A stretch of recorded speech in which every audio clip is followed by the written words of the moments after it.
Muy buenas tardes, hermanas. Dios las bendiga. Vamos a orar para que el Señor sea quien nos acompañe hoy y nos dirija en el estudio con mucha devoción. Vamos a orar, vamos a poner nuestro corazón delante de su altar. Oremos. Alabado seas, Padre Celestial. Eh, Qué bonito poder estar reunidos, Padre mío, que nos has concedido el reunirnos en torno a tu Hijo, alrededor de tu Hijo Jesucristo. No queremos estar unidos a otro ser ni a otro espíritu, sino a Jesucristo. Por eso te rogamos, Padre mío, que nos concedas el Santo Espíritu para que nos guíe, tanto a mis hermanitas, para estudiar, entender lo que tú quieres decirnos hoy, como para mí, este servidor, de guiar el tema. Por favor, Padre Celestial, pedimos el Espíritu Santo, ya que tú lo has dejado escrito en tu palabra cuando Jesús estaba aquí en la tierra, que él dijo que podíamos pedir el Espíritu Santo y tú no lo darías. Por eso reclamamos esta promesa que la necesitamos en esta hora. Bendito Señor Jesucristo, somos poquitos, pero en tu mano queremos estar, que tú nos enseñes los eventos histórico-proféticos, nos enseñes tu profecía a la luz de la historia y la verifiquemos. Podamos dar razón de nuestra fe, Señor Jesucristo, que no es nuestra, realmente es la fe que tú has construido en nosotros y sigues construyendo. Mi Señor Jesús, algunas hermanitas no se han conectado, pedimos por ellas, por Ana Milena, por la hermana Luz y la hermana Carito, la hermana María Doris, la hermana, bueno, todas las que están allí, Señor, que no se han conectado, en especial pido por la hermana Elcira también, Señor Jesucristo. Eh, Y todos nosotros, Señor, para que estemos en comunión contigo, Jesús, porque de nada sirve conectarnos aquí a Zoom o a YouTube si no estamos conectados contigo, Jesús. Da lo mismo.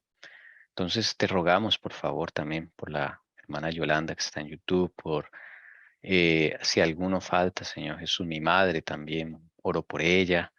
Eh, y bueno, Señor, si me olvida algún nombre, tú lo tienes en tu memoria, Señor Jesucristo. Pido por todas mis hermanitas de la verdad os hará libre, Señor Jesús, para que las guarde, su hogar tenga paz, sea un hogar dulce.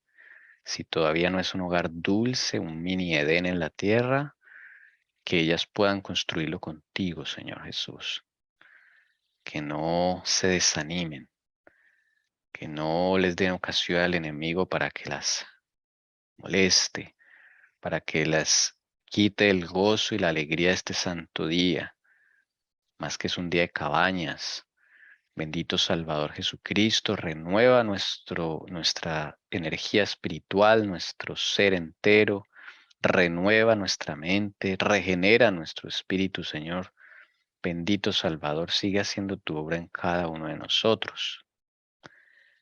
Bueno, mi Señor, yo te entrego en tus manos las computadoras, los celulares, las cosas que estemos usando para conectarnos, para que por favor nos guardes y el internet no se caiga y toda influencia externa sea echada fuera en tu nombre, Señor Jesucristo. Que tus santos ángeles nos acompañen, nos guarden, nos protejan en derredor y nos ayuden, Señor Jesús. Gracias, mi Jesús bendito. Y bueno, estamos listos para aprender de ti, Señor. Por favor, enséñanos. En tu dulce y precioso nombre, Señor Jesús. Honra y gloria al Padre Celestial. Amén. Luis 14. Aquí está Luis 14. Poco raro, ¿no? Pero es que él mandó a hacer esta pintura asemejándose al dios Júpiter. Y ese dios es la máxima deidad de los romanos. También vemos un águila aquí, que es típica águila romana. Entonces, desde ahí también podemos saber para qué facción trabaja este hombre, este rey. ¿Ok? Luis 14. Antes de seguir, vamos a la Biblia.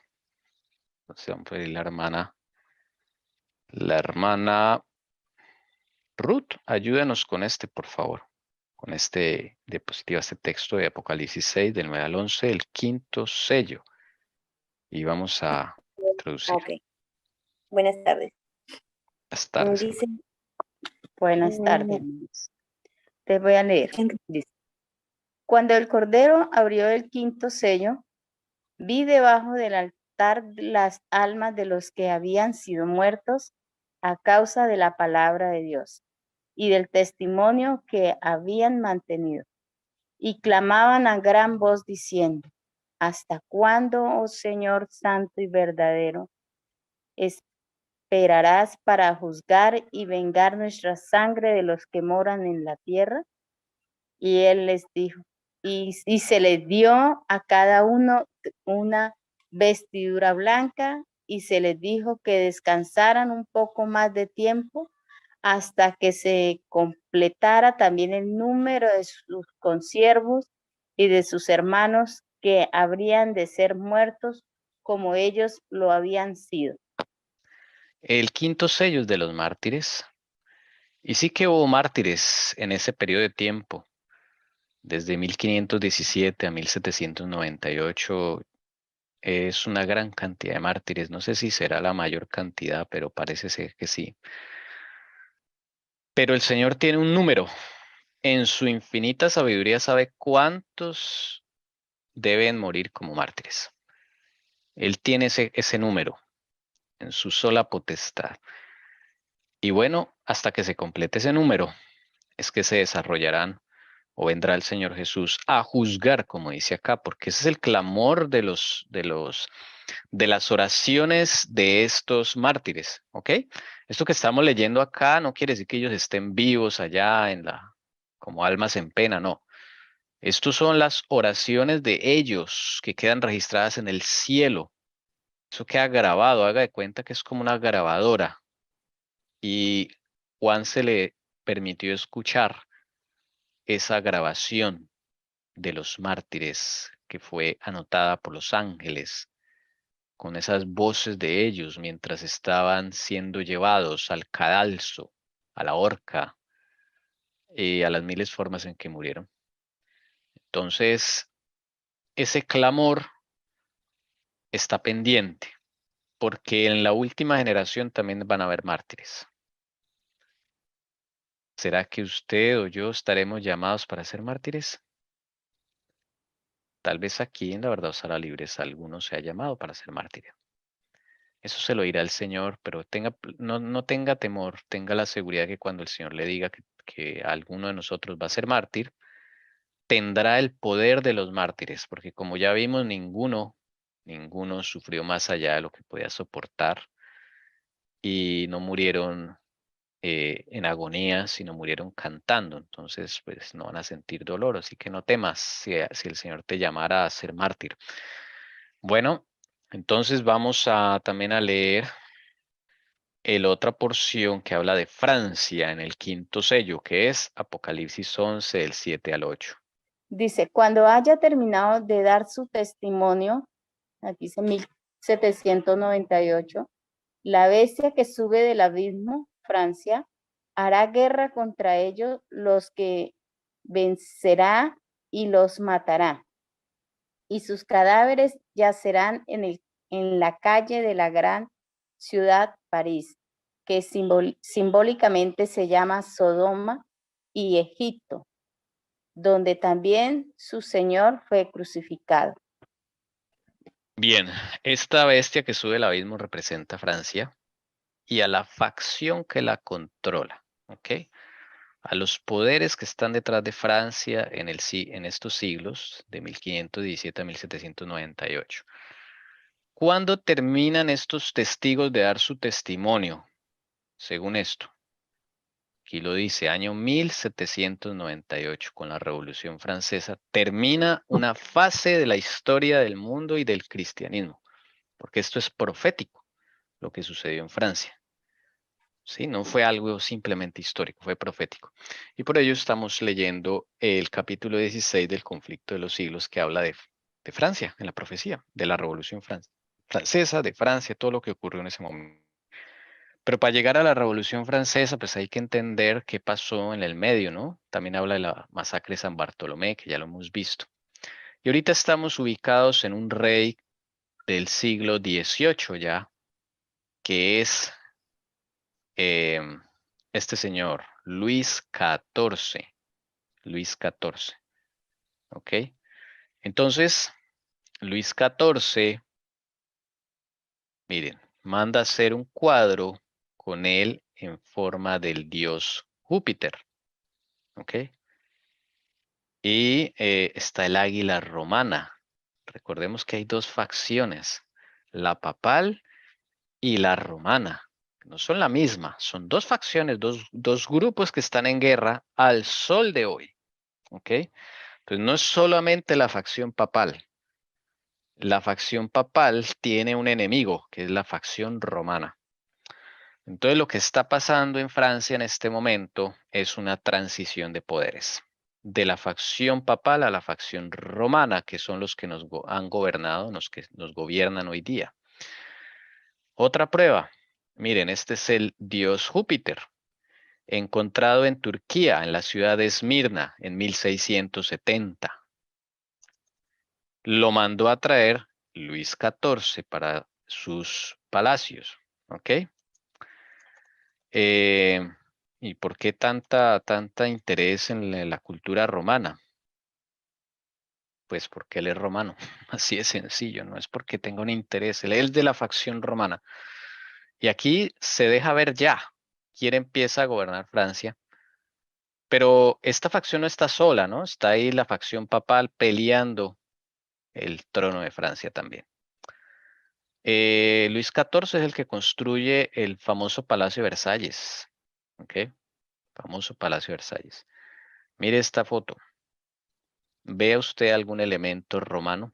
Hay una manita levantada allí, mi querida esposa, por Sí, favor. que en la primera imagen veo como muestra que ya pues el que manda es la facción romana y a sus pies el águila, que es la facción papal, ¿no? Está bajo sus pies, bajo su poder, No, el ¿no? águila es facción romana, el águila Ah, negra. ya, ya, ya, Sí, ya. sí, está ahí, claro, em, porque ese es el símbolo de las legiones romanas, de la parte militar romana, del gobierno romano. Ellos siempre usaban esta águila. ¿Se acuerdan de la foto de Francisco, el rey de Francia, un rey más antiguo que él? Por aquí la tengo, creo. A ver Más si bien es que la facción romana es la que está liderándolo, la que está detrás de él, entonces. eso. Miren esta foto, ¿se acuerdan de esta foto? Sí, sí, sí. Ahí está la misma águila, pero ella tiene los hilos con todos los que están alrededor. Son varios personajes de esa época, empezando el siglo XVI. Y Carlos V está sentado encima del águila romana, si notan. Entonces, en este caso, o sea, el águila acá está manejando los hilos, es lo que quiere decir este cuadro, está manejando los hilos de la historia, porque la historia como nos la contaban en el colegio es muy lejana de la realidad, es un cuento para no, no creer. Entonces, aquí con la ayuda del Señor estamos escudriñando la verdadera historia. Desde luego hay muchos huecos, vacíos y todo, pero ya por lo menos tenemos otra versión. Entonces, si ven, el águila romana es la misma águila, pero aquí el águila ya está suelta, está ahí, o sea, es como la mascota ahí de Júpiter, ¿listo? Y esta foto, ¿notan algo romano en esa foto? ¿Algún elemento romano? Sí, la corona que tiene en las manos. Eso Ujú. sí, señora. Mm. Esa es la corona del César, que usaban los emperadores romanos. Entonces ahí está diciendo Luis XIV, yo soy un César, César más moderno, del siglo XVIII. Y para rematar, Luis XIV tiene un cuadro con toda su familia. Ahí están sus hijos, sus nietos, sus hermanas. Ahí están varios de la familia. Y todos son pintados como deidades romanas. Él, de nuevo, como dios Júpiter, porque el dios Júpiter era la deidad pagana máxima por excelencia de los romanos. Por ejemplo, acá una de las familiares está con el tridente de Poseidón, a Dios, el Dios de los mares, y así cada uno tiene un elemento de un Dios romano. Entonces, de nuevo la familia se pinta y los niños como dioses romanos chiquitos. Me acuerdo ahorita de eh, un dios niño, una deidad niña. Amor, el del amor, que se Ese, llama. Cupido, Ese.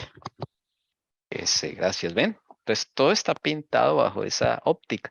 Pero curioso, los hombres, tanto niños como adultos, allí son pintados como si fueran mujeres.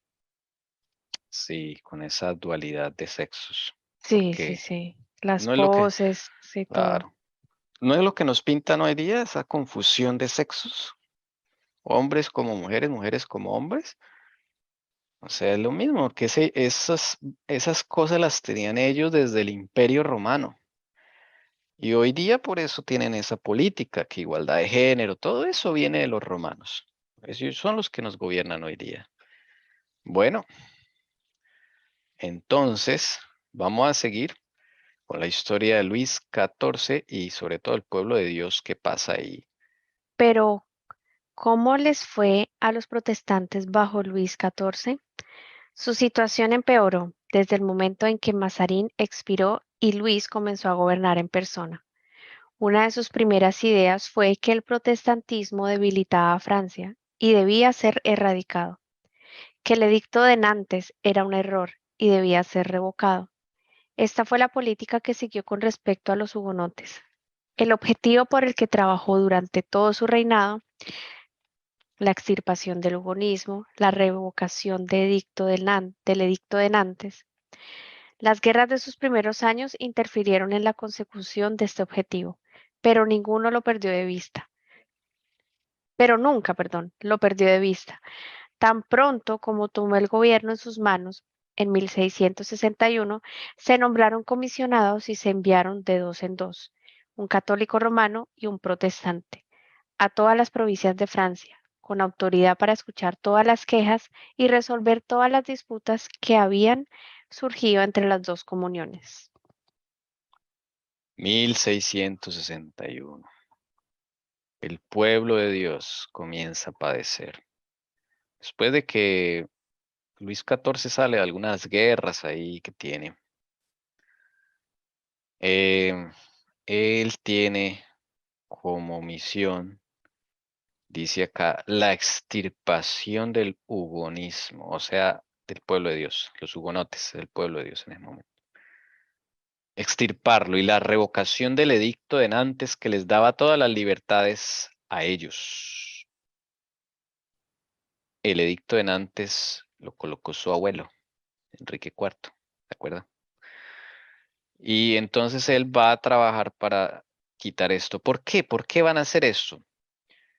No es porque él sea papista, no es esa, pero lo van a hacer parecer como si fuera papista. El verdadero objetivo es debilitar a Francia como nación para poder instaurar un nuevo orden.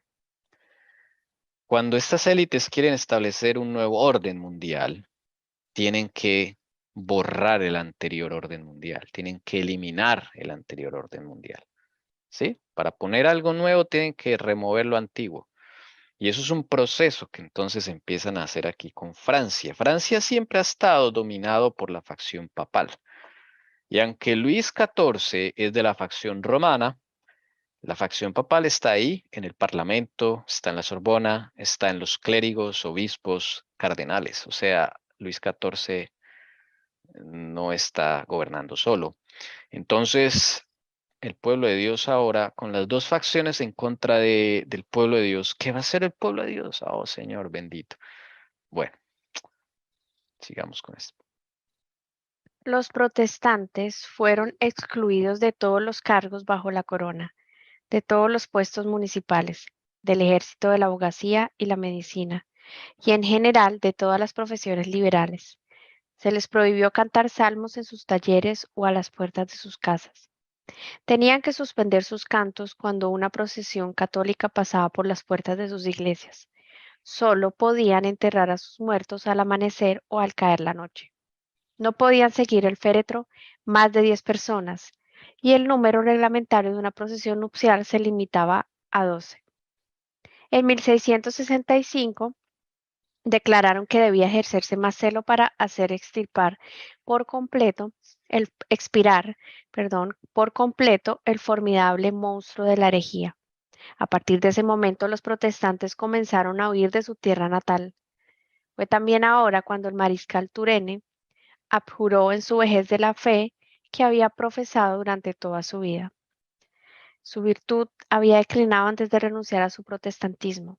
Su ejemplo fue seguido por los grandes nobles de la corte, y de todos ellos, como de Turenne, se observó que había abrazado la moral del rey antes de abrazar su fe.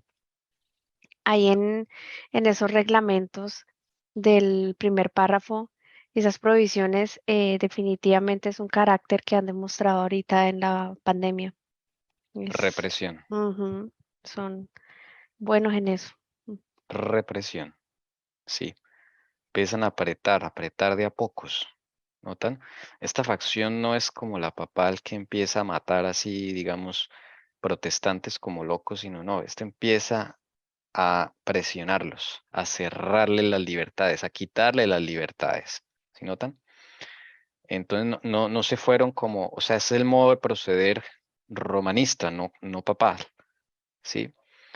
Y las cosas se ponen más fuertes en 1665. Ahí viene otra fase más de la persecución. Es ahí cuando empiezan a huir los protestantes de Francia, ¿ok? Porque las cosas se ponen muy difíciles. Como la facción romana tiene que debilitar a Francia, ellos saben que el progreso de Francia, la bendición de Francia, se basa en la fuerza de trabajo de los hugonotes. Así de sencillo, de los protestantes. Entonces tienen que acabar con estas clases que sostienen a la nación. Pensemos en nuestra nación, Perú, Colombia, Brasil. ¿Quiénes son los que sostienen la economía realmente? ¿Quiénes son la fuerza de trabajo de esos países? ¿No es la clase trabajadora? ¿Y contra quiénes van los impuestos? ¿Contra quiénes se aprietan las cosas? Contra esta Sí, clase trabajadora. así hay aquí esa reforma tributaria que quieren hacer aquí en Colombia, que quieren aprobar. Dicen que van Sí, a imponer más impuestos para los estratos 1, 2 y 3, imagínense, los que tienen claro, menos y son los que más trabajan. claro. La Es que gente que mueve tiene que trabajar más, sí. la economía del país. Así es. Lo mismo allá en Perú, Pedro Castillo, lo mismo. Bueno, en Brasil no, porque el Brasil ahorita está gobernado por otra facción, ¿sí? Pero cuando llegue ahorita, hay elecciones el 30 de octubre, eh, probablemente gane Lula da Silva y va a ser lo mismo, a darle duro a las clases media, baja, que son los que más trabajan, los que realmente mantienen a la nación. Entonces, es el mismo modo de proceder aquí en Francia, lo que está sucediendo. ¿Mm? Sí, dice la hermana Ruti de Lozano que sí, nosotros, es verdad, a nosotros, a los que nos oprimen. Sí, sí. Y ellos, esos gobiernos progresistas, se hacen pasar por gente que va a ayudar a las clases menos favorecidas, ¿no notan? Por ejemplo, el partido de Lula da Silva es partido de los trabajadores. ¿M? Partido allá de Petro en Colombia, ¿cómo se llama? Se me olvidó, se me olvidó es que lo ha cambiado de nombre ya. Em, sí, si me lo ayudas a conseguir, hermoso. Sí, y lo mismo, no sé el de Pedro Castillo cuál será, pero siempre es a las clases bajas y las clases medias que caen en esa trampa de que los van a ayudar, pero realmente nunca los ayudan. ¿Cuántos gobiernos no han pasado con las mismas promesas? Y no ha sucedido absolutamente nada, porque ese es el sistema en el que vivimos, un sistema romano netamente. Bueno, hermana Jessica, si nos ayuda aquí con la que sigue y ya Acto histórico era uno de los... es pacto histórico, sí. Es que creo que él tenía antes un nombre diferente. Colombia humana, antes. Eso, mire, Colombia humana, sí. bueno, ayudar a la gente, pero en realidad no la ayudan. La van a oprimir más. Listo, continuemos. Dice Luis XIV rozaba ya la vejez, pero su fanatismo crecía con los años. Su gran ministro, Colbert, cuyos consejos habían estado siempre del lado de la moderación, estaba ahora en la tumba. Le quedaban el canciller, Letelier, y el ministro de guerra, Louvois, ambos severos odiadores de los hugonotes. Su confesor era el conocido padre Lachaise, no sé cómo se pronuncia. El jesuita no podría haber encontrado un instrumento más adecuado que Luis XIV. Para empeorar aún más las cosas, el rey cayó ahora completamente bajo la influencia de Madame de Maintenon. Era calvinista de nacimiento, pero cambió de religión a una edad temprana, y siendo institutriz en la familia de una de las amantes reales, su belleza y dirección fascinaron al rey, que se casó en privado con ella a la muerte de la reina María Teresa. Bueno, él también, ahí empiezan los desórdenes sexuales en la corte de Francia, pues siempre han estado allí. Y vemos un hombre que se llama François de la Chaise, jesuita, ¿ok? Y junto con el canciller Letelier y el ministro de guerra Louvois, estos van a acabar con los hugonotes, les van a caer durísimo los hugonotes. Pero bueno, vamos a ver cómo les va. Y ahí se pone difícil las cosas. Entonces sacan un edicto, vamos a ver. El edicto de Fontainebleau. ¿En qué consiste ese edicto? El edicto de Nantes estaba ya derogado. Apenas había una de sus disposiciones que no hubieran sido anuladas por interpretaciones que la explicaban o por edictos que la anulaban directamente. Y ahora apenas quedaba nada de aquella famosa Carta de Derechos Hugonotes, salvo el pergamino en el que estaba escrita y los sellos que atestiguaban sus estipulaciones y promesas, que leídas a la luz de las escenas que se estaban representando en toda Francia parecían una burla. Pero la obra debía completarse. El rey consideró que había llegado la hora de asestar el golpe que extinguiría para siempre el protestantismo en Francia. Por influencia de sus consejeros, el padre Lachaise, su confesor, Madame de Maintenon, su esposa, el canciller Le Taylor y el conde Louvois. El rey, el 18 de octubre de 1685, firmó la revocación del edicto de Nantes. Bueno, ahí está. Y ahí se le quita la libertad y los privilegios que tenían los hugonotes, los protestantes de Francia. Entonces, hacen un edicto para anular el otro. El edicto que estaba en vigor era el edicto de Nantes, pero ya con las medidas represivas, pues ya lo estaban derogando, solo que en la práctica no estaba todavía derogado. Y lo que hicieron fue sacar el edicto de Fontainebleau, allá en la zona de Fontainebleau, en Francia, y lo mismo, se reunieron y acordaron que ese edicto ya estaba, había que modificarlo, que eso estaba mal interpretado, bla, bla, bla, y cambian las leyes así como así. Y ahora los pobres hermanos hugonotes van a tener que vérselas con este régimen represivo que van a tener que enfrentar. Hermana Ruth, si gusta, ayúdenos con la siguiente, por favor. Ya, qué interesante. Primera vez que escucho tanta historia. Bien. Síganme. La revocación eliminó todos los derechos y libertades que Enrique IV y Luis VIII habían garantizado solemnemente a los protestantes. Declaró ilegal todo ejercicio ulterior del culto reformado en el reino. Ordenó la demolición de todas las iglesias protestantes. Ordenó a los pastores que abandonaran el reino en un plazo de 15 días y les prohibió ejercer cualquier función clerical bajo pena de galeras. ¿Qué eran las galeras? se cerraron todas las escuelas protestantes y todos los niños nacidos con posterioridad a la revocación del edicto debían ser bautizados por sacerdotes y educados como católicos romanos. Todos los refugiados debían regresar a Francia y abjurar de su religión en un plazo de 4 meses. Y tras la expiración de dicho plazo, el incumplimiento debía ser castigado con la clasificación de todos sus bienes. Hermano, yo tengo una Confiscación. consulta. Sí, señora.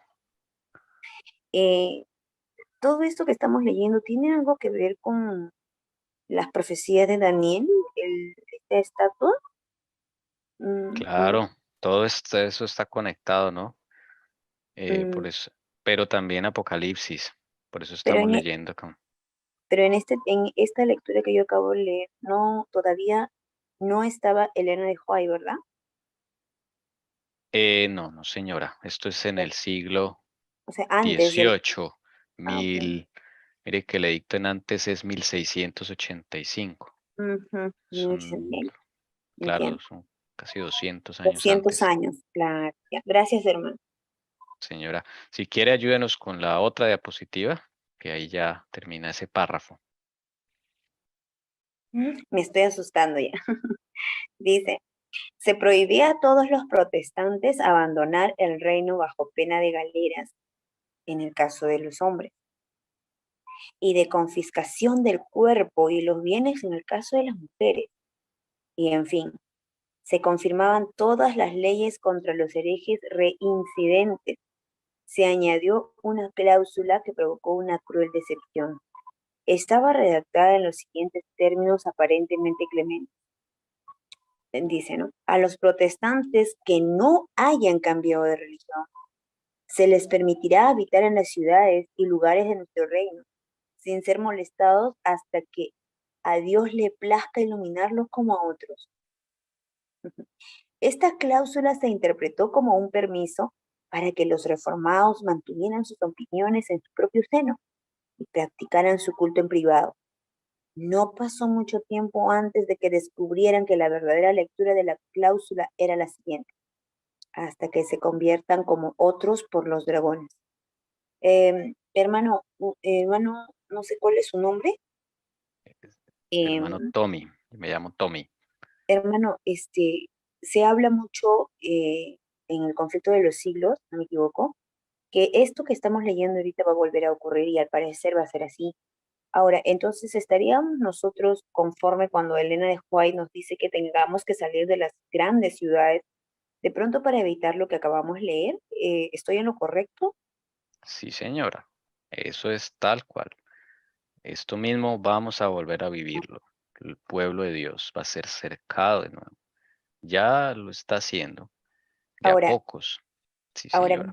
em, después también, disculpe que le haga tantas preguntas, pero creo que la voluntad de Dios ha sido que ingrese de casualidad porque entré a Telegram y me agregaron a un grupo que yo ni sabía que existía, pero vi un Zoom e ingresé. Mire, tengo entendido de que a nuestra iglesia adventista también lo menciona en mensajes selectos, creo que es no, sí, sobre cómo es que nuestra iglesia va a ser va a ser, va a ser introducida muchas cosas que van a cambiar la adoración incluso a Cristo. O sea, es como decir que la iglesia adventista se va a unir a la iglesia católica, una cuestión así. Ahora, mi consulta es, eh, ¿cómo es que nosotros vamos a saber cuándo ya esto está entrando y qué es lo que tenemos que hacer? Por ejemplo, hace poco aquí en Perú, hace poco nomás le hablo, se hizo una Santa Cena donde yo me quedé sorprendida. Yo tengo 39 años de ser adventista, tengo 39 años, soy adventista de cuna, pero siempre que hemos hecho Santa Cena he visto de que la Santa Cena en nuestras mesas se usa un mantel blanco, el pan y el vino. Pero ahora último me he dado con la sorpresa de que en la Santa Cena ponen un mantel rojo en el centro del mantel blanco y colocan un velero de tres velas de color morado. Y, y los pastores están usando como una chalina en seda en el cuello. Entonces yo vi la similitud con los sacerdotes de la Iglesia Católica Y escuché en una oportunidad que y la hermana Elena de White también lo menciona, no recuerdan que el libro, como le digo, es vago, vago mi cerebro, de que a nuestra iglesia va a entrar muchas cosas seculares del mundo, ¿no? Entonces, ¿estoy en lo cierto, hermano? Bueno, es un tema muy amplio, hermana, y ¿qué puedo responder? Pues la iglesia adventista ha sido infiltrada desde que murió la hermana White, empezó la infiltración en la iglesia. Lo que pasa es que ahora se está evidenciando. Antes no era tan fácil de evidenciar y nos durmieron pensando que el mundo en que vivíamos era un mundo libre, pero resulta que no. Entonces, em, la iglesia en este momento pues está, digamos, despertando y viendo que realmente lo que decía la hermana White, que usted mencionó y muchos otros, es cierto, pero eso no comenzó ahorita. Eso comenzó desde que ella muere, 1915. Ahí empieza la infiltración de Wow. a la iglesia adventista. Es por eso que, sí, es por eso que si uno se pone a pensar, la iglesia actual es muy diferente a la iglesia de la hermana White, la iglesia adventista actual. Pastor o hermano, ¿cómo saber entonces yo qué debo de hacer yo? De hecho, cuando se les amonesta o se les pregunta a los pastores o a los hermanos, ellos te van a decir, no, es que la asociación lo manda así, ¿no? Y a veces nosotros como los que somos jóvenes y nos damos cuenta, o somos de padres que han adorado a Dios de la manera, de lo más primitivo que se puede decir, ¿no? Entonces, ¿cómo nosotros podemos saber hoy en día qué cosas están ocurriendo? Claro, aparte de la lectura. ¿Y qué debo de hacer? ¿Me debo de alejar de la iglesia y adorar en mi casa con mi familia? Es que como me he Sí, quedado, realmente sí, es un poco hermana, pues triste. nadie le puede decir qué hacer salvo una persona, hermana. Eso sí, se lo dejo bien en claro. Esa persona que le puede decir qué hacer se llama Jesús, nadie más. Mm, Cristo es el único que le puede decir a usted. Yo no puedo decirle a usted, sálgase de la claro, iglesia, tienes quédese razón. ahí. Eso es algo muy personal Personal, y exacto, y se define en oración.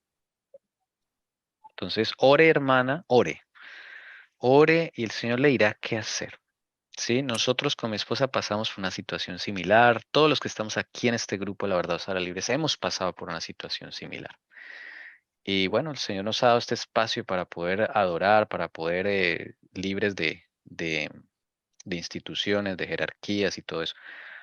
Y bueno, hermana, pues yo la invito, si usted quiere seguir viniendo, porque no le puedo responder en unas solas, pocas palabras, eso es algo. Puede revisar los videos que están aquí en el canal de YouTube de La Verdad Sara Libres. Ahí hay un montón de videos, casi 300 videos porque esto es muy profundo. me Apenas, sí, lo que usted está mencionando es verídico, es cierto, pero eso es apenas la punta del inicio. iceberg, sí, de lo que hay en la profundidad. Y el Señor Jesús nos mandó a estudiar historia profunda por eso. Este libro que estamos leyendo es el libro, uno de los libros base que la hermana White usó para hacer el conflicto de los siglos. Entonces, como si estuviéramos leyendo la versión extendida del conflicto de los siglos para poder entender, para poder eh, profundizar y que el Señor nos enseñe un poco más. ¿Listo, hermana? Entonces, vamos a Gracias. continuar. La respuesta es, el Señor Jesús pone eso. Nosotros no podemos hacer justicias propias y hacer lo que otros hacen. Entonces, aquí como lo vemos, algunos empezaron a salir, a ver, por aquí estaba, se me perdió ahí donde dice que algunos empezaron a salir, otros se quedan. Es algo que el Señor coloca, ¿sí? Entonces, bueno, esa es la respuesta de nuevo. Jesús, hermanas, Jesús, Él es el que nos va dirigiendo. Quédese, salga, haga esto, haga lo otro, pero si no aprendemos a tener esa comunión con Jesús, pues vamos a estar a la espera de lo que otros hagan, pero es que no todos vamos para el mismo sitio, ¿sí? No todos estamos en la misma situación ni en el mismo país. Entonces eso depende de, ¿ok? Depende de. Bien, vamos a ver qué es lo que pasó acá.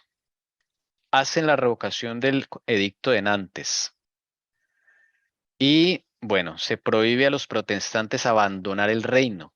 Noten que este es otro modo de proceder, este no es la facción papal. No llegaron a matar, no, los empiezan a presionar tanto. Mire, por ejemplo, prohibido salir del país. Eso es típico romano. El que no obedezca se va a las galeras. ¿Qué son las galeras? Lo nombra la hermana Juega en Conflicto de los Siglos. Las galeras son estos barcos que eran controlados por cientos de hombres manejando muchos remos y que tenían que mover los remos al unísono. ¿Ok? Esto es lo que se llamaban las galeras. Y los esclavos que trabajaban en las galeras se llamaban galeotes. ¿Ok? Este era el destino de aquellos que intentaban salir de Francia.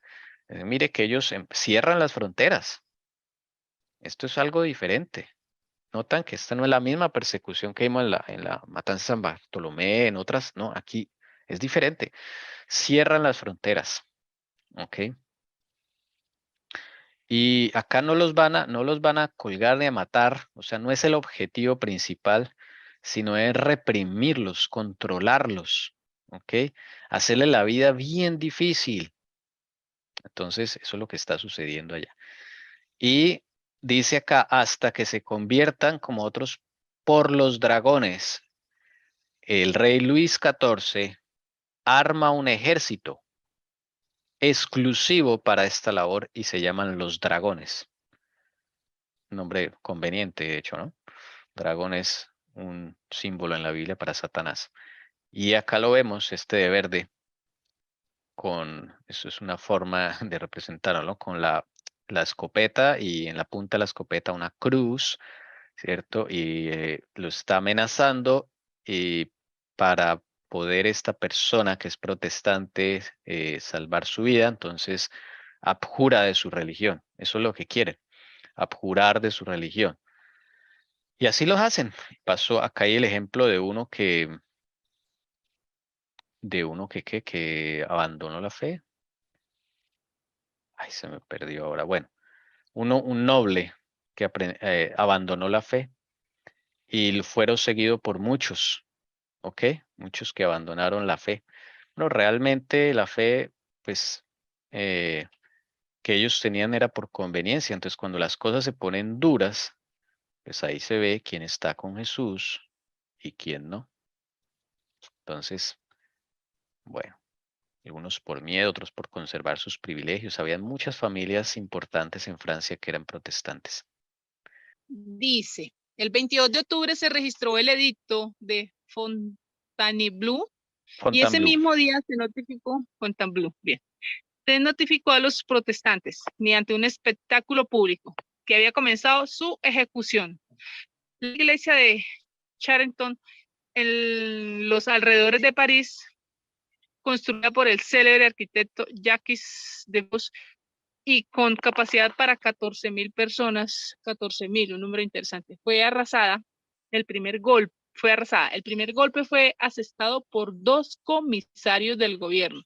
Luego, una multitud de cientos de personas se lanzó sobre ella, empleando picos y palos. En 5 días no quedaba ni rastro de la colosal estructura. Y una cruz de 6 metros de altura, adornada con las armas reales, se alzaba triunfante sobre el edificio demolido. Otros templos en toda Francia, venerables por su edad o imponentes por su tamaño, que habían escapado a las demoras de años anteriores, fueron ahora barridos. Empieza la Es destrucción interesante el número, masiva, ¿no, iglesia. hermano? 14.000. Sí, caben 14.000 personas. Bueno, cabían. Fue arrasada. Y miren cómo inauguran el edicto de Fontainebleau. El edicto de Fontainebleau anula el edicto de Nantes, anula la libertad de conciencia, anula a los protestantes. Y mire que no los van a matar, los van o sea, los quieren reprimir, los quieren poner bien mal. Y lo primero que hacen es destruir las iglesias. Tristemente.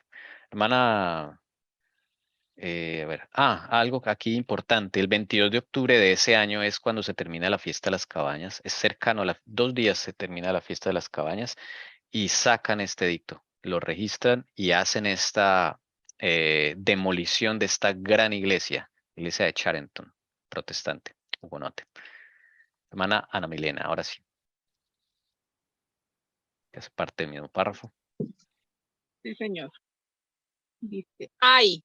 Las dolorosas escenas que marcaron el cierre de estas iglesias, ahogada en lágrimas. La congregación se reunía para escuchar el sermón de despedida de su pastor y cantar su último salmo. Luego, formando una larga y lúgubre procesión, pasaban ante el ministro, quien otorgaba a cada uno individualmente su bendición, exhortándolo a ser firme hasta la muerte. Con muchos domingos de comunión en la memoria, se marcharon para siempre. Muchas de estas iglesias cayeron en medio de un confuso ruido de trompetas, los gritos de los papistas y los sollozos de los protestantes. Encima de las ruinas de la iglesia de Nimes pudo verse durante mucho tiempo una piedra que había formado el dintel del pórtico. ¿Del pórtico o el pórtico? Pórtico, Del sí, edificio, ahora derribado, en la que estaban grabadas las palabras: esta es la casa de Dios, esta es la puerta del cielo. Gritos de los papistas, llantos de los protestantes, muy triste esto. Ahí antes un aporte de la hermana Yolanda en YouTube dice, si no tenemos comunión con el Señor, no vamos a escuchar su voz, dice Muy la hermana. importante, aprender a escuchar la voz del Señor, sí, muy importante. Gracias, hermano. Dice, aunque no es más que el acto culminante de una política traicionera, cruel y muy tiránica, bajo la que habían gemido durante años, la revocación cayó sobre los hugonotes como un rayo. Sus ojos se abrieron a la desolación. No se les había dejado ni un solo resguardo, ni un solo derecho de conciencia, ni de propiedad, ni de cuerpo del que no hubieran sido despojados. El hecho parecía demasiado terrible para ser real. El crimen, la locura, demasiado asombrosa para que lo cometiera cualquier rey. Los protestantes sumaban entre 1 y 2 millones. Sus fábricas y talleres se encontraban en casi todas las partes de Francia. Su comercio y sus mercancías sostenían sus grandes ciudades, su energía y su empresa eran la vida de la nación. Y ser todos de una vez arrojados más allá de la ley, más allá de la humanidad, estaban estupefactos. No podían trabajar. Se cerraron las fronteras. Se tumbaron los templos. Se les ordenó a los que vivían en el extranjero que tenían que volver a Francia para jurar de su religión, imagínense, en un plazo de 4 meses, o si no, les confiscaban los bienes, los perseguían aún en las naciones extranjeras por medio de agentes, o sea, totalmente cercados. Hermana Jessica, siguiente. Y noten que ellos son los que sostienen la nación. Mira, acá lo dice, comercio, mercancías, fábricas, empresas. ¿Ve? Ellos van a las clases que para acabar con un país tienen que acabar con esas clases que sostienen al país. Lo mismo están haciendo nuestros países de Sudamérica, ¿ok? Acabando con clase media, clase baja, oprimiéndolos, y eso lleva al caos, a las guerras civiles, es lo que quieren provocar. Luis XIV en todo esto no perseguía, según él, solo convertía, pues no había dicho el Salvador obligarlos a entrar.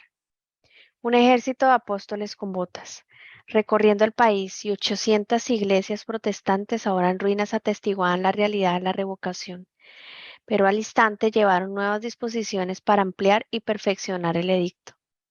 La predicación protestante ya había sido prohibida en tierra, ahora estaba prohibida a bordo de los barcos. Se prohibió a los protestantes o a los nuevos católicos, como se les llamaba, pues se suponía que ahora ya no había protestantes en Francia. Emplear como sirvientes a nadie que no fuera católico romano, bajo pena de una multa de 1000 libras. Los hugonotes tenían absolutamente prohibido entrar en calidad de sirvientes en cualquier familia, ya fuera católica o hugonote, bajo pena, si eran hombres, de ser enviados a las galeras, y si eran mujeres, de ser azotados y marcados con una flor de lis. Entonces a los hombres, los que incumplían esta ley, o sea, no podían trabajar, se iban a las galeras. o sea, los barcos que eran impulsados por grandes remos, todos estaban encadenados aquí con grilletes. Aquí nace esta forma de esclavitud, ¿ok? Y eran tratados como esclavos.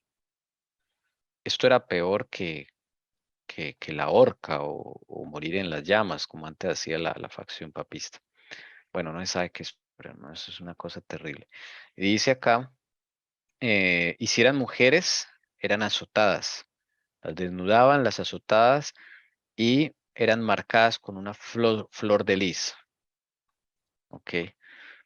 Y con esa flor, pues no podían ni salir a la calle porque les hacían de todo a estas mujeres. La flor de lis es esta que está en la vestidura de Luis XIV. Esta amarillita que está acá en las vestiduras de ese rey.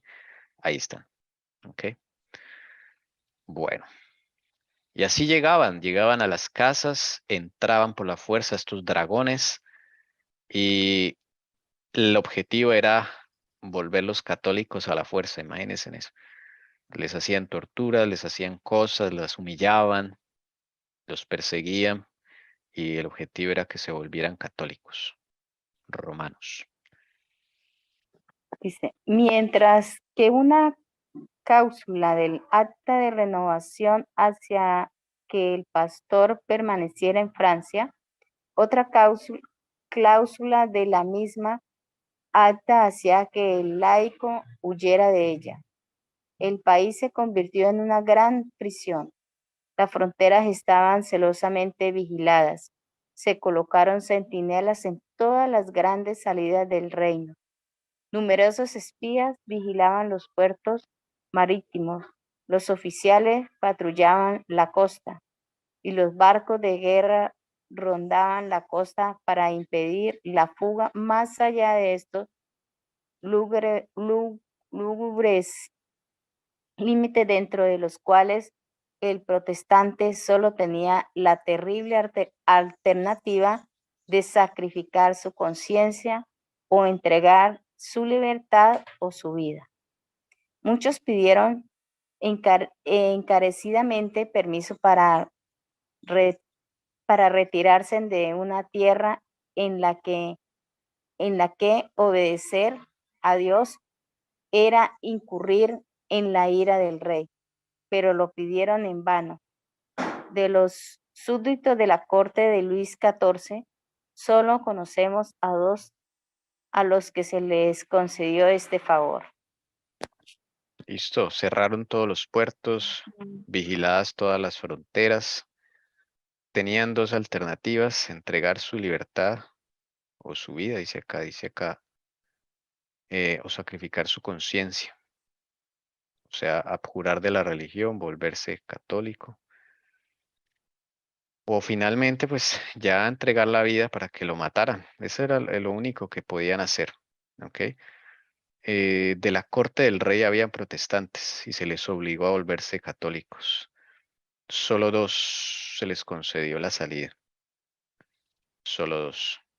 Uno de ellos dice la historia que era ya un señor de edad y Luis XIV le dice, si quieres seguir trabajando aquí conmigo, tienes que volverte católico. Y él le dijo, ay, señor, he estado, no sé, como 40 años sirviendo al César, dando al César lo que es del César. Le pido ahora que me deje ir a darle a Dios lo que es de Dios. Y Luis lo dejó. Luis XIV lo dejó y le dijo, bueno, chao. Fue al único y a otro que los dejaron ir. Eso porque eran pues miembros de la nobleza, supongo. Pero eran hombres pues sinceros al parecer y Dios les concedió ese favor. De resto, hermanos, terrible. Nada puede imaginarse más espantoso que la condición del protestante cuando miraba a su alrededor en su tierra natal.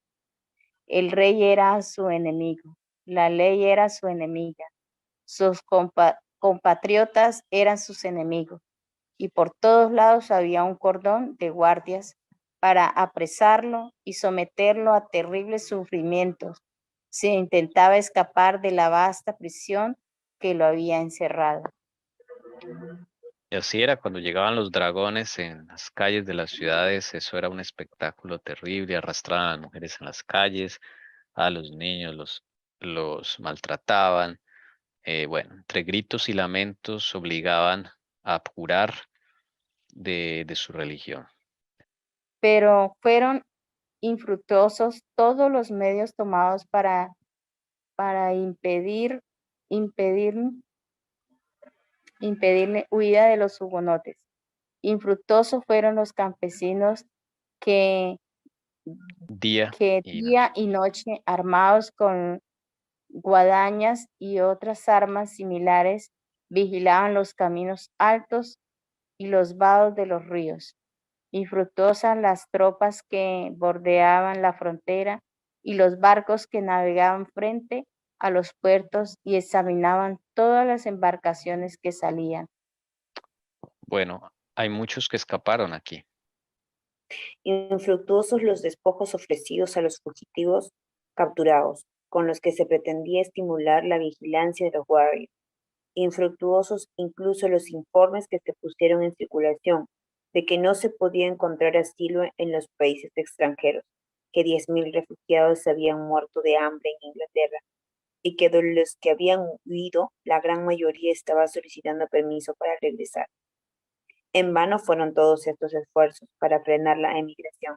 Se desafió el peligro, se eludió la vigilancia y las fronteras fueron cruzadas por una multitud cada vez mayor, que estaban aún más ansiosas por encontrar la libertad de conciencia que por escapar de la muerte. Aquí empezaron a manejar la propaganda.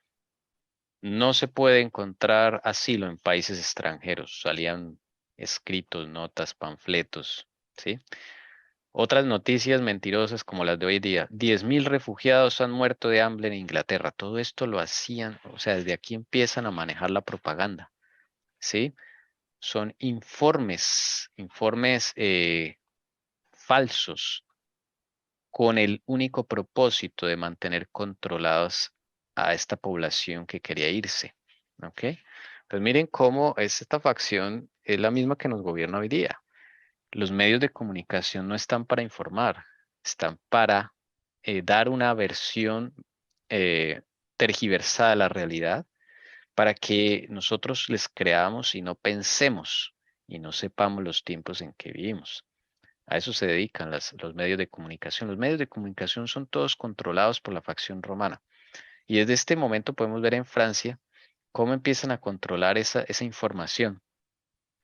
Y también decían ya habían como especie de periódicos diciendo, muchos han solicitado permiso para regresar. O sea, que la situación afuera estaba peor que estar ahí en Francia.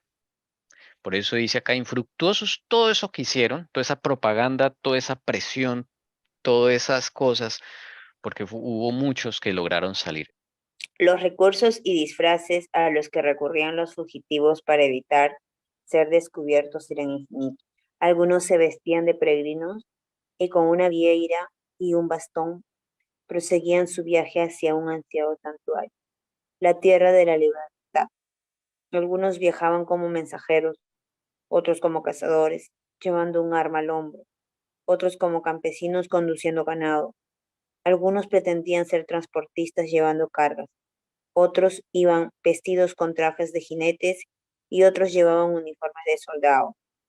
En algunos casos los ricos contrataban guías que, por sumas que oscilaban entre los 1.000 y los 6.000 libras, los conducían a través de la frontera. Los pobres, que partían solos, elegían caminos secundarios y senderos montañosos difíciles. Comenzaban cada día de viaje al caer la noche, y cuando amanecía, se retiraban a algún bosque o caverna para descansar y dormir. A veces se ocultaban en un granero o se escondían en un pajar, hasta que el regreso de la oscuridad les permitía continuar su huida. Los nobles y los caballeros que ponían a sus sirvientes a caballo se ponían su traje y los seguían a pie como si fueran la calle. Puros disfraces para escapar. Y De ahí, hermana, ayúdenos con la última, de, con esta. de ahí ¿Sí? nacieron los valdenses, ¿sí, no? No, los valdenses ya ahí están casi extintos ya. Oh, Sí, bueno, pero sigamos. estos vienen a reemplazarlos. Las mujeres no eran menos hábiles en artificios y disfraces. Se vestían de sirvientas, de campesinas, de enfermeras, incluso las damas de la nobleza viajaban arrastrando carretillas, ¡guau!, o cargando con varas o llevando cargas. Las jóvenes se desfiguraban el rostro, embadurnándose o tiñéndose la piel y cortándose el pelo, convirtiendo así la floreciente juventud en una edad marchita y arrugada. Algunos se vestían de mendigos, otros vendían rosarios y otros se hacían pasar por sordos o locos. Los peligros que les rodeaban por todas partes no pudieron amedrentar su heroica resolución.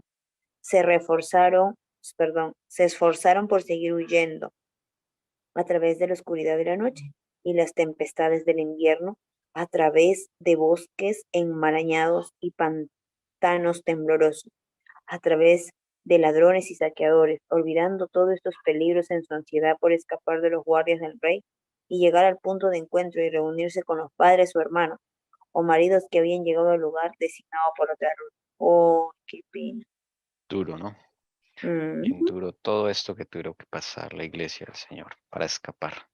Pero ellos Entonces, no tenían nombre, hermano. O sea, ellos no eran adventistas, solamente eran cristianos. hugonotes, hugonotes los ¿Cómo? llamaban. Hugo, Hugonotes, Hugonotes. Voy a anotar para... hugonotes, sí, son los protestantes de Francia, los del pueblo del Señor de Francia. Entonces, aquí vemos cómo esas políticas represoras los llevan a, pues, a huir. O sea, noten que acá no levantan horcas ni hogueras como antes, como 100 años antes, sino que los reprimen tanto que es una tortura estar ahí en Francia y ser protestante. Sí, hermana, el libro es Historia del Protestantismo, que ella nos escribe que qué libro es. Aquí está el autor, aquí está ¿Dónde el... está? En internet. lo puede encontrar en la biblioteca de la hermana White, ahí en el sitio oficial de la Iglesia Adventista, está. Ok, EGW Writings, ahí está. Y, gracias. y que entonces, y si no, le podemos enviar también el link. Ok. Eh, y ahí entonces, este pasaje describe pues cómo hacían para escaparse, ¿no?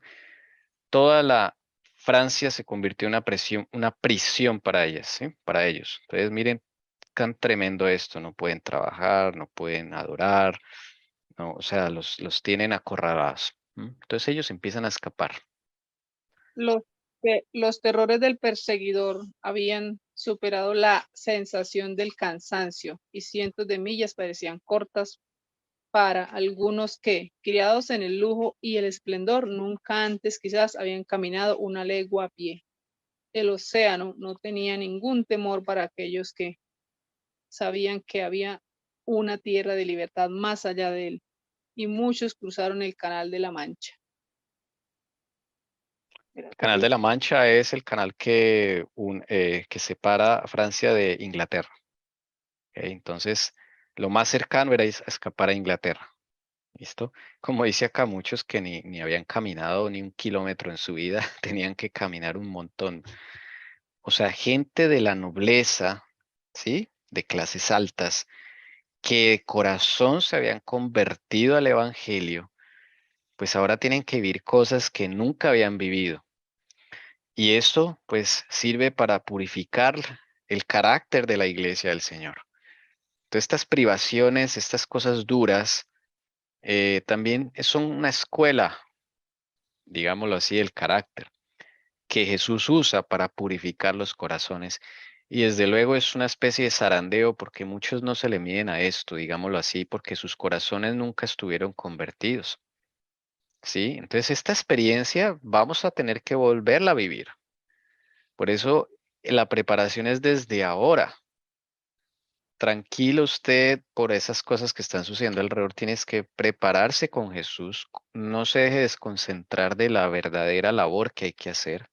Ahorita no se preocupe por si no ha podido salir de la ciudad, por eso pídale al Señor, pero la labor más importante es la preparación del corazón, ¿sí? Del carácter para poder, cuando toque vivir estas cosas, que el Señor nos diga, toca salir ya, toca huir, toca, y nos toca de noche como ellos les tocaba caminar de noche y dormir de día, porque de día era, pues, era muy fácil que los vieran, más fácil que los vieran que de noche.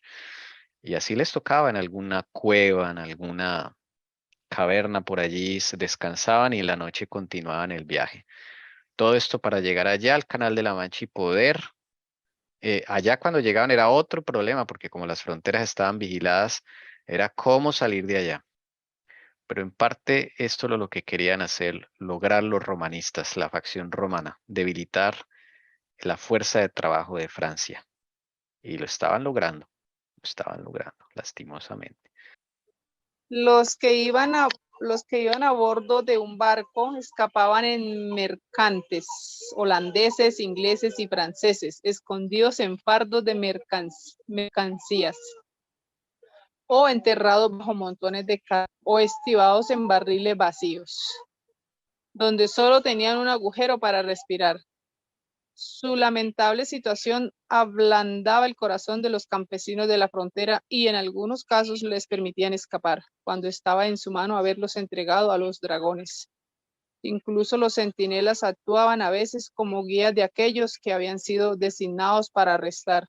Apenas si había un país en Europa al que estos hombres no huyeran, pero Inglaterra, Holanda y Alemania eran sus principales asilos. Bueno, aquí se fueron para allá los que escapan. Acá estamos siguiendo al grupo que escapa, que logra escapar. Llegan a establecerse en Inglaterra, Holanda y Alemania, y de ahí muchos salen a lo que es Estados Unidos de América.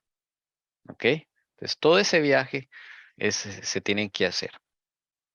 Claro que sí, dice, el rostro de Francia cambió en un día. Su armazón se vio repentina y violentamente sacudido y aflojado, como si un terremoto hubiera sacudido la tierra. La corriente de la vida de la nación no se detuvo por completo, pero su flujo se volvió lánguido y lento más allá del poder del rey o del parlamento para acelerarlo. La conmoción se hizo sentir en todos los departamentos de la empresa nacional, ya sea mental o industrial. Se sintió en la abogacía, a la que despojó de algunos de sus ornamentos más brillantes. Se sintió en las escuelas de filosofía. Algunos de los más hábiles cultivadores de la ciencia fueron expulsados. El gran astrónomo y matemático Huygens, ¿sí? Higgins tuvo que abandonar Francia y buscar asilo en Holanda. Se hizo sentir en las filas de la literatura, hizo desaparecer a algunos de los mejores escritores y oradores más elocuentes que había en Francia. Se hizo sentir en el ejército y la marina. Se hizo sentir en las fábricas de hierro y en los hornos de fundición. En resumen, no había un solo arte cultivado, ni un solo comercio en Francia que no sufriera este golpe. ¿Ven? Perdón. Debilitar la economía, debilitar la nación, dejarla en la ruina. Eso fue lo que hicieron. Y mire, lo lograron. Y los hugonotes estaban en toda la vida laboral de Europa, de Francia, perdón. Toda la vida laboral de Francia. No había sector económico en donde ellos no pusieran su fuerza de trabajo, y no solo la fuerza de trabajo, sino la creatividad, la brillantez, porque eso es lo que tiene un hijo de Dios, ¿sí? Está conectado con el Señor Jesucristo, va a tener prosperidad, va a tener bendición en donde quiera que esté. Entonces, hasta el matemático, mire, hay un matemático, Huygens, que era protestante y él le tocó también huir y se estableció en Holanda. Y así dice un famoso escritor de la época y orador muy famoso en la historia y filosofía, Bossuet, era un obispo francés, dice, conmovidos por tantas maravillas. Mire cómo alaba a Luis. Conmovidos por tantas maravillas, ensanchemos nuestros corazones en alabanzas a la piedad de Luis. Que nuestras aclamaciones asciendan a los cielos y digamos a este nuevo, que mire cómo lo nombra, a este nuevo Constantino, a este nuevo Teodosio, a este nuevo Marciano. Todos ellos ayudaron a sacar lo que es la Iglesia Católica Romana. A este nuevo Carlomagno, miren, lo que antes dijeron los 36 padres en el Concilio de Calcedonia, o sea, diciendo eso, repitamos esto, ¿qué dijeron esos padres? Habéis fortalecido la fe, habéis exterminado a los herejes, es una obra digna de vuestro reinado cuyo carácter propio es. Gracias a ti la herejía ya no existe. Sigue diciendo Bossuet, solo Dios puede haber obrado esta maravilla. Rey del cielo, preserva al rey de la tierra. Es la oración de la iglesia, la oración de los obispos. Lo que no saben es que este rey está trabajando para tumbarlos a ellos mismos. Solo que tiene que esperar unos 70 años y llega la Revolución Francesa para darle su golpe. De los que permanecieron estimados por Sismondi en alrededor de ¿qué? Ahí, millón, 1.000.000. 1.000.000. Muchos se confortaron a la religión del rey, impulsados por los terrones del edicto, y tales pasaron a llamarse los nuevos católicos. Pero sus miradas abatidas desmentían sus profesiones. Se sospechaba de su sincera y se les vigilaba constantemente. Su sinceridad. Su sinceridad y se les vigilaba constantemente. Tan poca fe tenían los jesuitas en las conversaciones Las de los conversiones. que sí, de las conversiones de los que tanto se jactaban en público. Se establecieron inspectores en varias parroquias para examinar si los nuevos conversos iban regularmente a misa, si tomaban el sacramento en Pascua y si prestaban una obediente a los mandamientos de la Iglesia.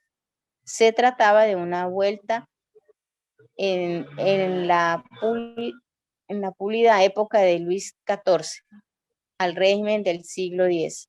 Incluso al monarca consideró que este escrutinio era demasiado estricto y dio instrucciones privadas a sus agentes para que moderaran su celo y el rigor de la ley. Hasta el rey les Esto aquí dijo, era a los dragones, lo sí, que le los dragones son los agentes. sí. Y ellos estaban vigilando que los nuevos conversos fueran a misa, tomaran la Pascua, o sea, la hostia, la Pascua de los católicos, quiere decir esto acá.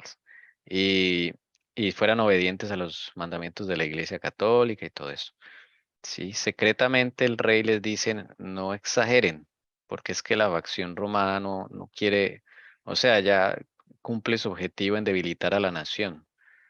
Sí, ahí vemos cómo es el manejo de ellos. Es diferente a la facción papal. Claro, ellos no son católicos reales. No, ellos no son católicos. Ellos no son católicos. Miren. Acuérdense de esto. Mire, esta es la foto de Luis XIV en forma de Dios Júpiter, que es la máxima deidad romana. Y abajo está el águila romana. Esta es la religión de ellos. Ellos son paganos. Ellos nunca han sido católicos realmente. ¿Sí? Entonces, recordemos eso. La foto de Luis XIV con toda la familia dibujada como deidades romanas.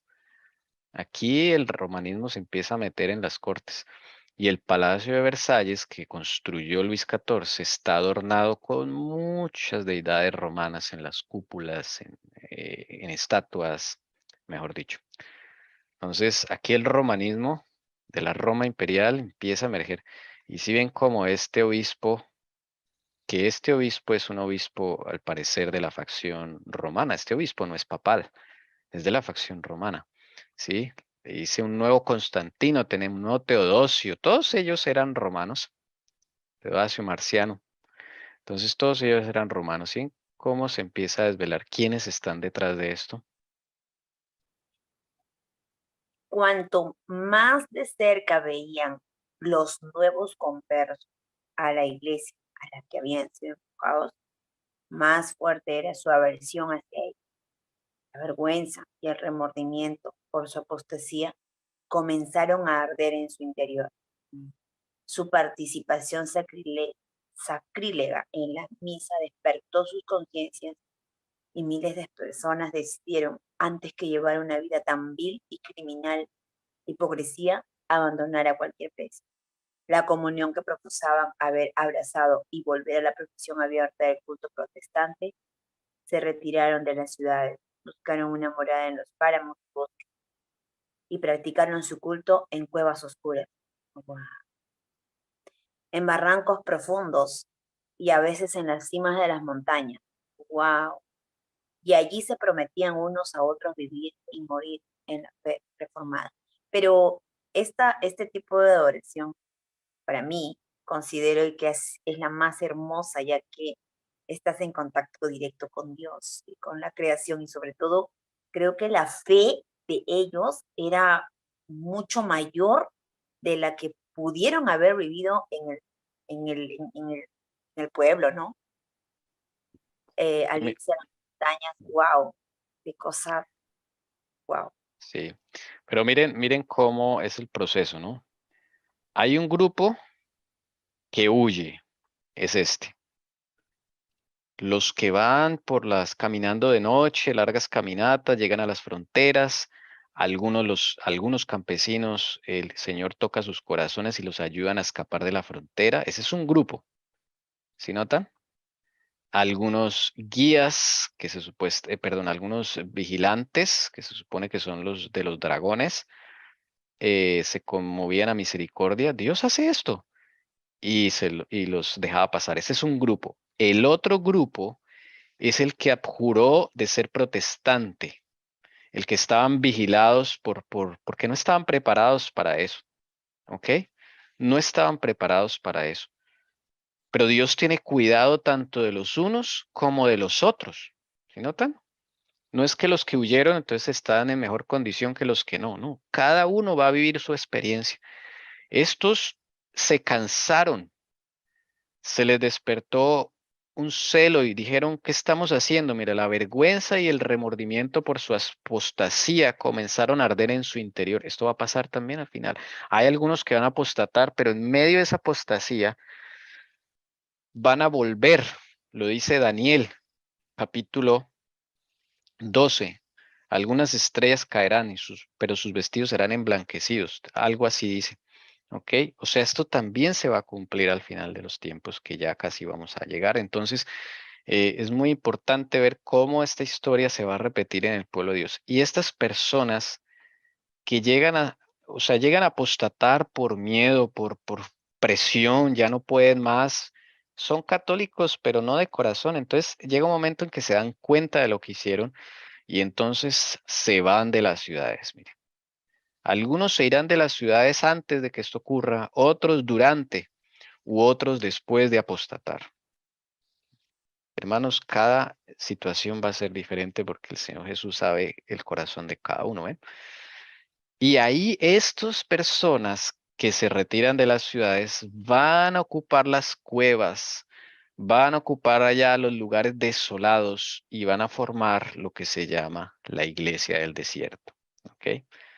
Cayeron sobre las personas de los protestantes y no hubo maldad, aunque siempre tan horrible que no pusieran en práctica para obligarles al cambiar de religión. En medio de gritos y blasfemias horribles, colgaban a hombres y mujeres por el pelo o los pies en los techos de las cámaras o en los rincones de las chimeneas.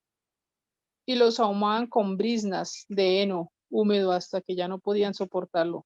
Y cuando los bajaban, si no firmaban una adjuración de sus pretendidas herejías, los volvían a atar inmediatamente. A algunos los arrojaban a grandes hogueras encendidas a propósito y no los sacaban hasta que estaban medio asados. Uf, tenaz. Bueno, aquí ya la cosa se pone más difícil, ¿sí? Ya la cosa se pone más difícil. Ya empiezan a quemar a la gente, ¿ok? Pero el objetivo final era firmar una abjuración de su religión. ¿Sí notan? O sea, las malas. Una cosa impresionante esto. Hasta que Llevo muriera o firmaba su resolución de abjuración. Aquí vemos una pintura que ilustra un poco ese sufrimiento, los niños, la mujer inconsciente, herida o tal vez ya muerta. Les ataban cuerdas bajo los brazos y los sumergían una y otra vez en pozos profundos, de los que no los sacaban hasta que prometieran cambiar de religión. Los ataron como se ata a los criminales cuando se les pone en el potro, y en esa postura, poniendo un embudo en sus bocas, les echaron vino por la garganta hasta que sus vapores les privaron de la razón, y en esa condición les hicieron consentir en hacerse católicos. Algunos los desnudaban completamente y a lo lejos les ofrecían 1000 indignidades. Los clavaban con alfileres desde la cabeza hasta los pies. Los cortaban con navajas. Los desgarraban por la nariz con tenazas al rojo vivo y los arrastraban por las habitaciones hasta que prometían hacerse católicos romanos. Los mantenían despiertos 7 u 8 días seguidos, revelándose unos a otros por turnos para que no pudieran pegar el ojo ni descansar. En caso de que empezaran a cabecear, les arrojaban cubetas de agua sobre la cara o sosteniendo teteras sobre sus cabezas, los golpeaban con un ruido tan continuo que esos pobres desdichados perdían el sentido. Ahí podemos ver las torturas tan terribles que hacían, una cosa impresionante. Todo esto era para que ellos pudieran, era firmar un acta de abjuración, impresionante. Y hasta los emborrachaban. Aquí vemos a una persona tirada en el suelo, amarrada, les abrían la boca a las malas, con un embudo les echaban vino hasta que lo emborrachaban y ahí los hacían abjurar. Y claro, muchos ebrios firmaban, no sabían lo que hacían, cuando ya se les pasaba el efecto del alcohol, se daban cuenta que eran católicos. Ay, Dios. Bueno, este es el panorama de la época de Luis XIV. No sé si alguien tiene una pregunta. Hermano, una Comentario. pregunta. Sí, señor. Ellos son considerados, dos preguntas en realidad. ¿Serían considerados como mártires? Es mi primera pregunta. Y mi segunda pregunta, ¿ellos resucitarán o ellos despertarán en la primera resurrección? Claro, hermanas, son mártires. Aquí el Oh, quinto sello. Sí, señora, aquí este es el quinto sello que leímos. Este fue el que leímos al inicio del programa. En esto se basa el estudio que estamos haciendo. Entonces, es el sello de los mártires. Tal cual, sí, señora. Ok. El sello de los mártires, claro. Entonces, el mártir no es solamente el que murió en la hoguera, no. Aquí hemos visto una cantidad de muertes, hermanos, que, o sea, desgarradoras, ¿no? Unos que mueren en los calabozos, olvidados, otros que mueren por exceso de torturas, de trabajos. Todos esos son mártires, sí. Son los mártires del Señor. Bueno, es muy duro esto, lo que les tocó. Esta es tal vez una de las persecuciones más duras de la historia del mundo y de Francia. Y con esto ellos van a retirar la bendición de tener al pueblo de Dios en sus dominios, en su tierra. Y esta iglesia, los que van a escapar, los que huyen de las ciudades, los que alcanzan a huir, es lo que se conoce como la iglesia del desierto. ¿Ok?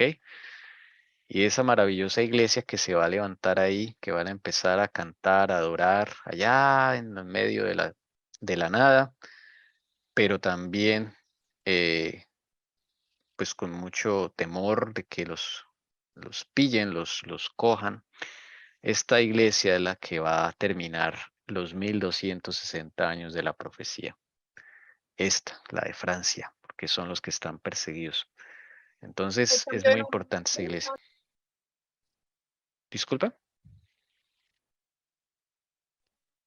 Qué pena, hermano Tommy. Ahí cambia de nombre de hugonotes a esa que tú acabas de nombrar. La iglesia del desierto es una connotación que le dan profética. No es que es como lo llaman los pioneros adventistas, y lo llaman muchos teólogos, incluyendo este historiador, la iglesia del desierto, porque en la profecía, ¿se acuerdan de Apocalipsis 12? Que la mujer va al desierto para que la alimenten durante 1260 años. Ya eso lo vamos a ver. Esos 1260 años terminan en 1798. y Francia es el escenario donde termina esa fase de la historia para el mundo. Y esta iglesia es la última, digamos, que es perseguida a manos de estas facciones y la última que sobrevive a esos 1260 años, siendo perseguida, sí, acá no estamos hablando de los hermanos que están en otras naciones como Inglaterra, Holanda, allá no están persiguiendo, no están persiguiendo, ¿sí? Allá las guerras ya acabaron hace rato, allá ya están los gobiernos de la facción romana estables, protestantes, ellos ya tomaron esas ciudades, ya tomaron esos países, o sea, Inglaterra, Holanda, Suecia, Alemania ya son de la facción romana. Francia todavía no. Entonces, esto que están haciendo aquí es para tomar Francia, porque Francia no ha podido ser tomada. Y lo que hicieron fue cogerla contra los que daban la prosperidad a la nación, que eran los hugonotes. Los hugonotes al huir al desierto, ellos pues sí, siguen siendo hugonotes, pero ya no es el hugonote que tenía espada, el hugonote militar, no, ya es el hugonote como ustedes los ven acá. Gente con un corazón que ama al Señor y que ha sido purificada, lo más importante, ¿no? Purificada por todas estas cosas que tuvo que pasar. Aquí vemos la foto, una mujer que está mirando hacia atrás a ver que nadie venga y todos escuchando el sermón en medio de piedras, cantando salmos, adorando. Y arriba de estas piedras están unos vigías mirando y vigilando que nadie, ninguno de los dragones venga para acogerlos. Esta es la iglesia del desierto. ¿Ok? Es un término, ¿qué les digo yo? Profético, teológico, basado en Apocalipsis 12. Sí, no es que lo llamaran así en esa época, pero hoy día ya se sabe que es un cumplimiento de la profecía. Porque los que estaban en Estados Unidos están bien, digámoslo así, no están siendo perseguidos. Los que están en Inglaterra tampoco, los que están en Holanda tampoco. Los únicos que están siendo perseguidos y los que terminan la profecía a los 1260 años son los franceses, los hermanos franceses. Esto tocó muy duro, muy duro. ¿Ven? Las otras naciones ya terminó la persecución, pero aquí no. Francia no. Francia va hasta lo último. Bueno, no sé si alguien tenga alguna pregunta adicional. Ahí la hermana Jessica pasó los enlaces de estos libros para que puedan revisarlos. Están en inglés, pues usted los puede traducir ahí con el navegador. O si usted sabe inglés, fabuloso, porque los puede leer directamente. Bueno, este es entonces, aquí quedamos. El otro sábado, no se pierdan, la iglesia del desierto. Así lo llama la hermana White, la iglesia del desierto. Mire, aquí está el conflicto de los siglos, página 314, la iglesia del desierto. Eso es maravilloso. ¿Ok? Es esa iglesia que termina ese periodo de los 1260 años. Bueno, si no hay un comentario final, una pregunta, podemos ir a la oración final para despedir este santo día y poder meditar en estas cosas. Son duras, sí. Esta época es muy dura y se va a volver a repetir, pero con la bendición y el poder del Señor vamos a salir adelante.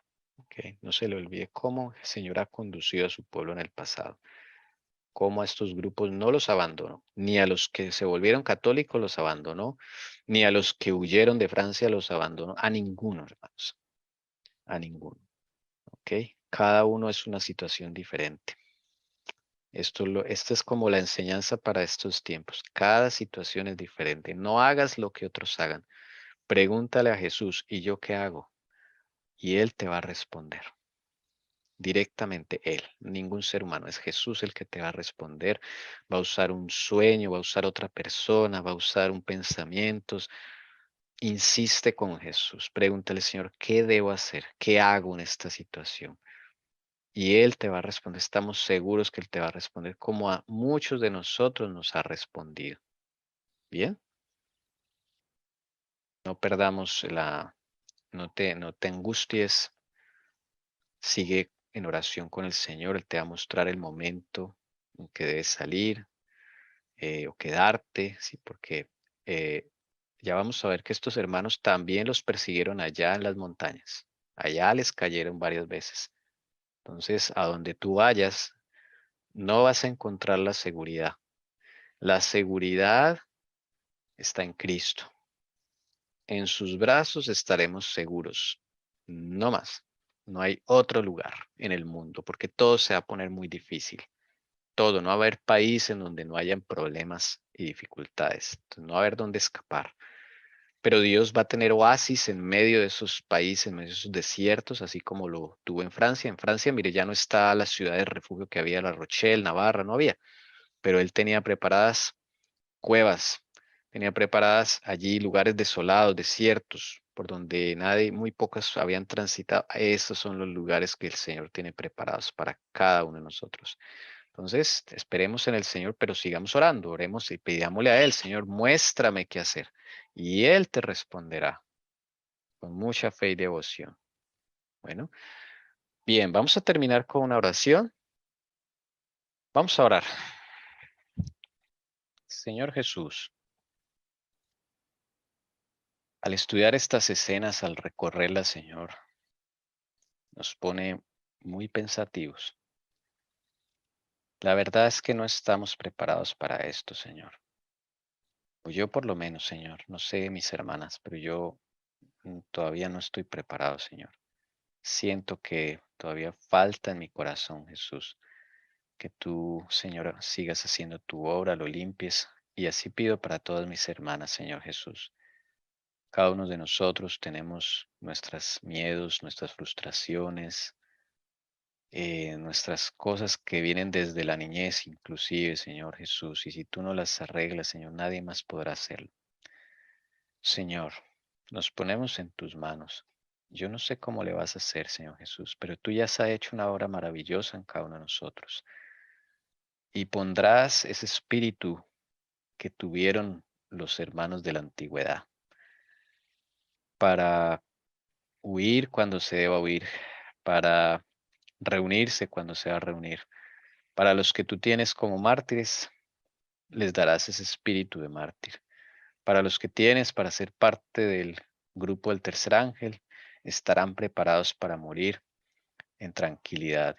Para los que tengas destinados, Señor Jesús, para ser de los 144,000, también, Señor Jesús, tú los prepararás, le darás de tu Santo Espíritu y podrán sostenerse en el día final. Mi Salvador, mi Señor Jesús, en tus manos coloco, Señor, a las familias de mis hermanas aquí presentes, conectadas por Zoom, por YouTube, para que, Señor, tú seas la prioridad en sus vidas, Señor Jesús. Oh Padre mío, pon el querer y el hacer, el ponernos a estudiar nuestro carácter contigo, Jesús, a confesar lo que está allí oculto en el corazón que tú reveles, Señor, a hacer ayuno, a hacer oración por esos defectos que tenemos en el carácter, para poder seguir escudriñando la historia, la profecía, así como tú nos has mandado, Señor. El libro de Job, Señor Jesús, que estamos estudiando en la mañana. Todas estas cosas, Señor, las necesitamos, pero no podemos hacerlas por nuestras fuerzas si tú no nos diriges, Jesús. Que tu justicia sea con nosotros y que obedezcamos por amor, Jesús, mas no por requisitos ni por miedos, sino por amor. Bendito Salvador, danos tu santa bendición, ya que comienza otra semana con muchos retos, muchas cosas, muchas dificultades tal vez, pero con todas ellas las pasaremos en tu nombre, Jesús. Bendícenos, Señor, y que en este día santo, en este día Shabbat que termina, podamos, Señor Jesús, no desconectarnos de ti, todo lo contrario, que te llevemos, Señor Jesús, al trabajo, al hogar, a todo lugar donde nos movamos, tengamos una relación permanente, una charla permanente contigo y poder vivir una vida realmente consecuente, Señor Jesús, con lo que tú nos llamaste a ser, hijos del Dios Altísimo. Bendito Señor Jesús, que tu paz sea con cada uno de nosotros, nuestras familias, En tu nombre, Señor Jesús, ruego la bendición para cada una de mis hermanas y lo pedimos en tu glorioso y poderoso nombre, Señor Jesús. Amén.